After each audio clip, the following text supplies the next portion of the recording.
Segredo de Cristo. No passado, esse segredo não foi contado aos seres humanos, mas agora, por meio do seu Espírito, Deus o revelou aos seus santos apóstolos e profetas.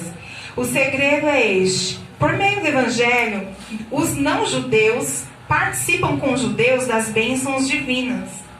Eles são membros do mesmo corpo e participam da promessa de Deus que Deus fez por meio de Cristo Jesus.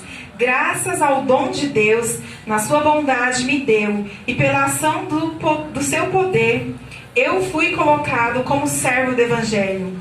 Eu sou menos que o menor de todos que pertencem a Deus, mas mesmo assim, Ele me deu este privilégio de anunciar aos não-judeus boas notícias das imensas riquezas de Cristo. E também me deu o privilégio de fazer com que todos vejam como se realiza o plano secreto de Deus. Deus que criou tudo, escondeu este segredo durante os tempos passados.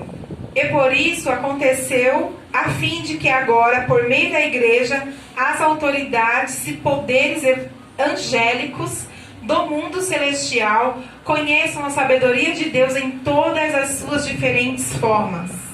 Deus fez isso de acordo com seu próprio e eterno, e Ele realizou por meio de Cristo Jesus, o nosso Senhor.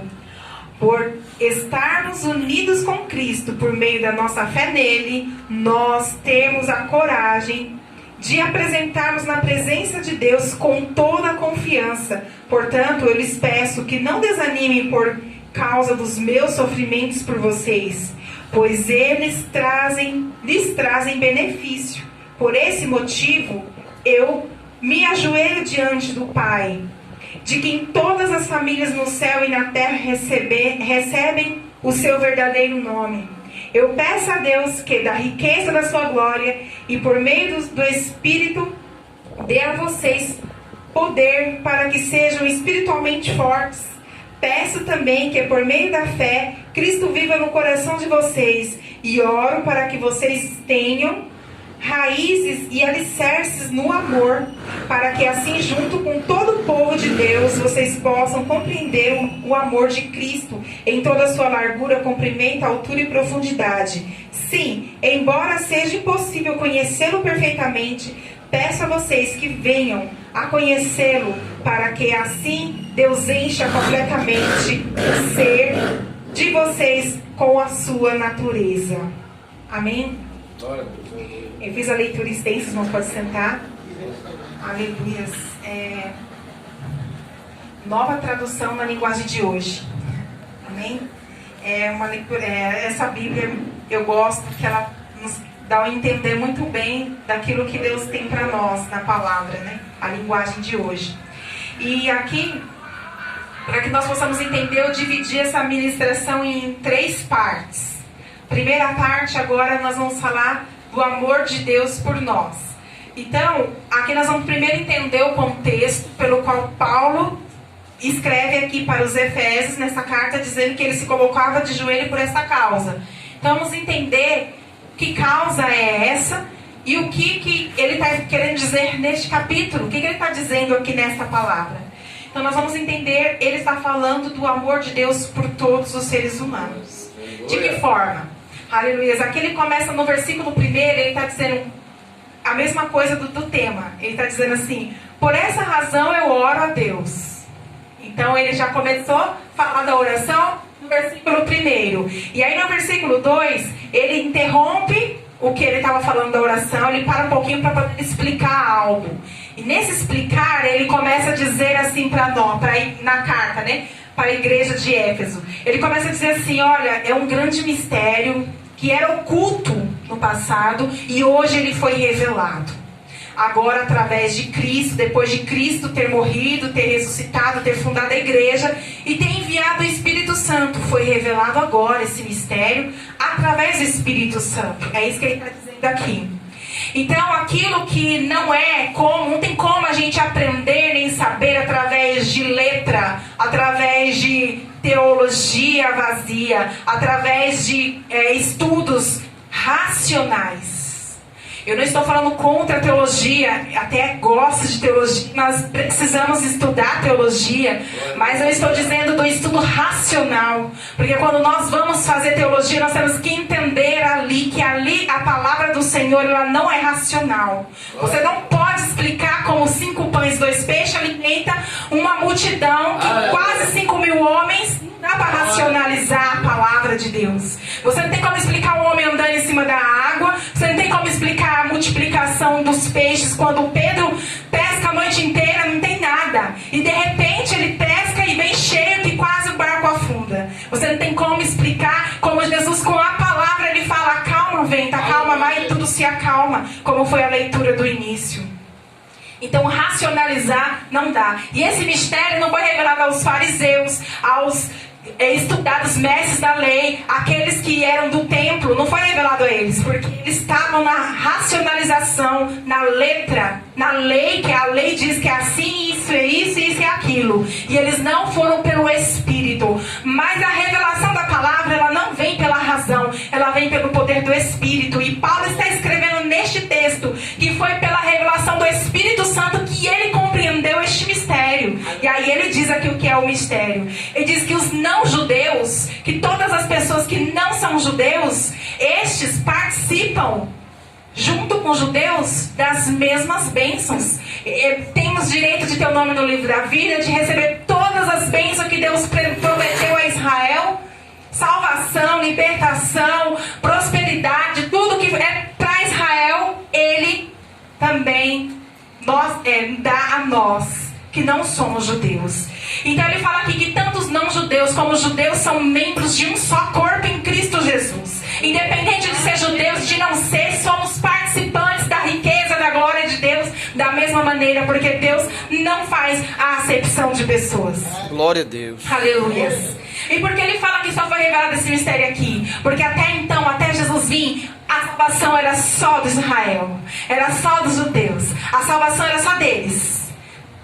Um ou outro que conseguia participar da salvação, mas o mundo não fazia parte disso. E aí Jesus veio, morreu por todo o mundo, por toda a humanidade. Só que os judeus esquecem de uma promessa de que Deus fez a Abraão, dizendo assim para Abraão: em ti serão benditas todas as famílias da terra. Isso Deus estava dizendo ali para Abraão, que através da descendência de Abraão viria Jesus Cristo, e através de Jesus Cristo as bênçãos viriam para todas as famílias da terra.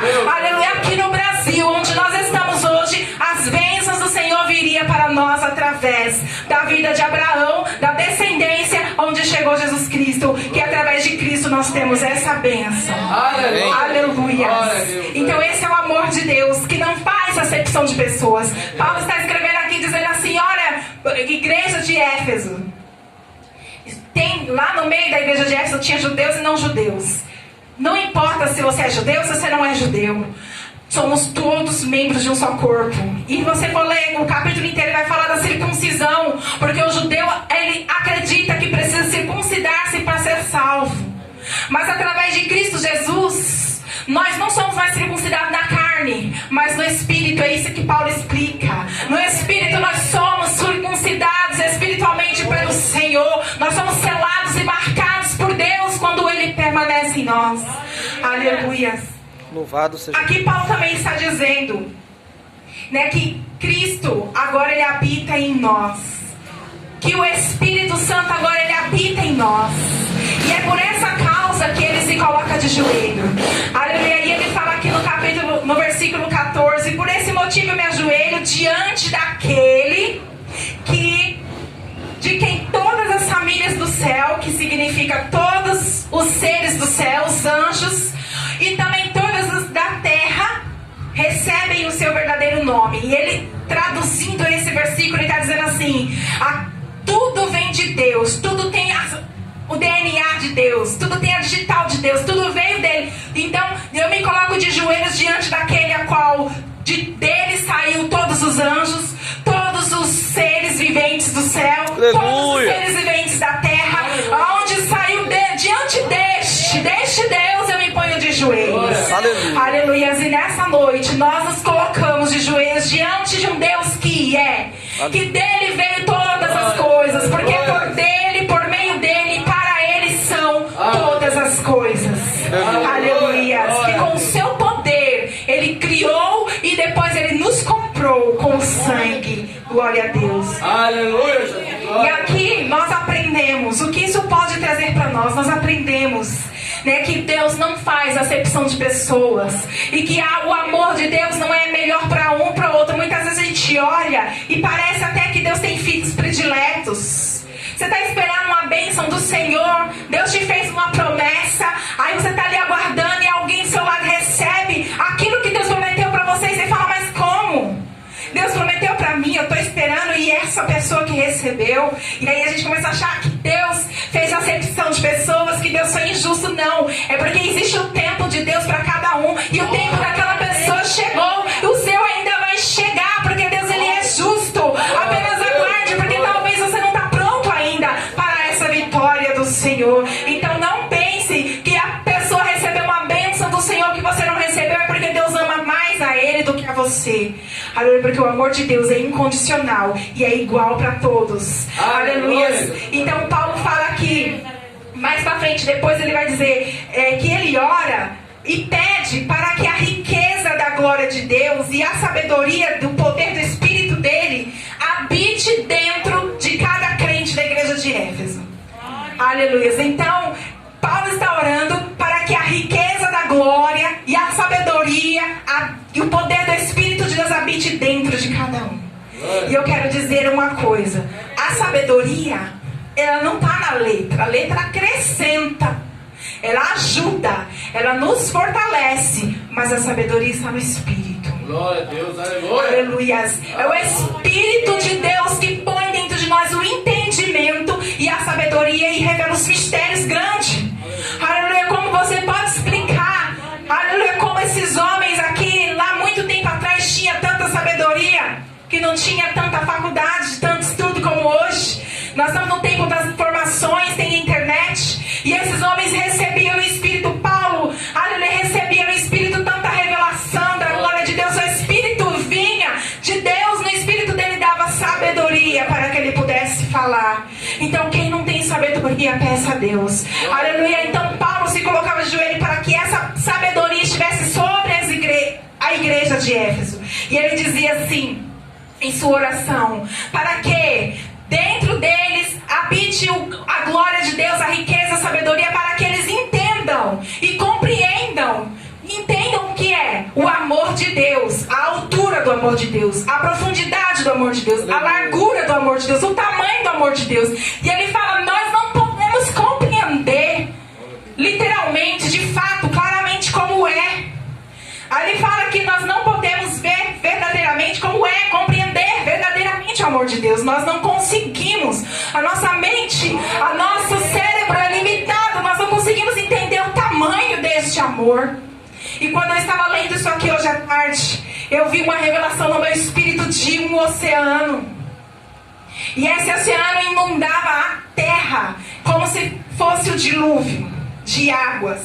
E aí o Senhor falava, essas águas aqui é o rio, é o oceano do meu amor na terra. Aleluia. E eu vi aquele amor do Senhor e falava, nós precisamos mergulhar nessas águas. Nós precisamos beber dessas águas. Nós precisamos, aproveitar essas águas. Porque o amor do Senhor, você entende esse mistério de você mergulhar neste amor, você sentir este amor, você viver neste amor. Você imagina você passando uma luta difícil e o Pai dos Pais, o Todo-Poderoso, te acolhendo.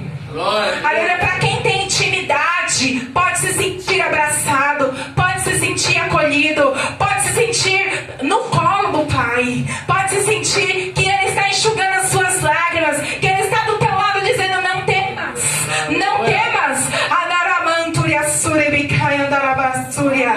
Aleluia.